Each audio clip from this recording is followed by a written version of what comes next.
था कि भाई गेट लांघ कर जाना पड़ा अखिलेश यादव जी को श्रद्धांजलि देने के लिए। तो मैं समझता हूं कि एक भारत की दूसरी आज़ादी के योद्धा, जिसको मैं कहूँगा लोकनायक जयप्रकाश नारायण जी, जिन्होंने संपूर्ण क्रांति का नारा दिया, करोड़ों नौजवान उनके पीछे चले, देश में आपातकाल खत्म हुआ, देश के अंदर 2-2 साल तक लोगों को जेल में यातनाएं दी गई, सजा काटी उन्होंने, तो गिरफ्तार करके जेल में डाला गया। तो मैं समझता हूं ऐसे व्यक्ति को श्रद्धांजलि देने से आप कैसे रोक सकते हैं? और एक पूर्व मुख्यमंत्री प्रदेश का, एक पार्टी के राष्ट्रीय अध्यक्ष, आपने उनको रोक दिया, तो ये बहुत ही गलत बात है। और मैं समझता हूं कि जिसने भी योगी जी को ये सलाह दी है, इन बातों से नेताओं की लोकप्रियता बढ़ती है।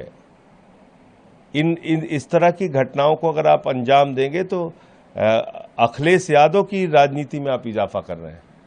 आप अपनी राजनीति ये साबित कर रहे हैं कि जो आपातकाल पहले लगा था और जिस आपातकाल के खिलाफ लोकनायक जयप्रकाश नारायण जी लड़े थे, वही आपातकाल आप उत्तर प्रदेश में लगाना चाह रहे हैं। था कि भाई गेट लांघ कर जाना पड़ा अखिलेश यादव जी को श्रद्धांजलि देने के लिए। तो मैं समझता हूं कि एक भारत की दूसरी आज़ादी के योद्धा, जिसको मैं कहूँगा लोकनायक जयप्रकाश नारायण जी, जिन्होंने संपूर्ण क्रांति का नारा दिया, करोड़ों नौजवान उनके पीछे चले, देश में आपातकाल खत्म हुआ, देश के अंदर 2-2 साल तक लोगों को जेल में यातनाएं दी गई, सजा काटी उन्होंने, तो गिरफ्तार करके जेल में डाला गया। तो मैं समझता हूं ऐसे व्यक्ति को श्रद्धांजलि देने से आप कैसे रोक सकते हैं? और एक पूर्व मुख्यमंत्री प्रदेश का, एक पार्टी के राष्ट्रीय अध्यक्ष, आपने उनको रोक दिया, तो ये बहुत ही गलत बात है। और मैं समझता हूं कि जिसने भी योगी जी को ये सलाह दी है, इन बातों से नेताओं की लोकप्रियता बढ़ती है।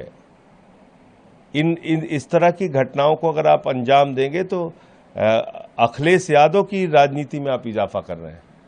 आप अपनी राजनीति ये साबित कर रहे हैं कि जो आपातकाल पहले लगा था और जिस आपातकाल के खिलाफ लोकनायक जयप्रकाश नारायण जी लड़े थे, वही आपातकाल आप उत्तर प्रदेश में लगाना चाह रहे हैं।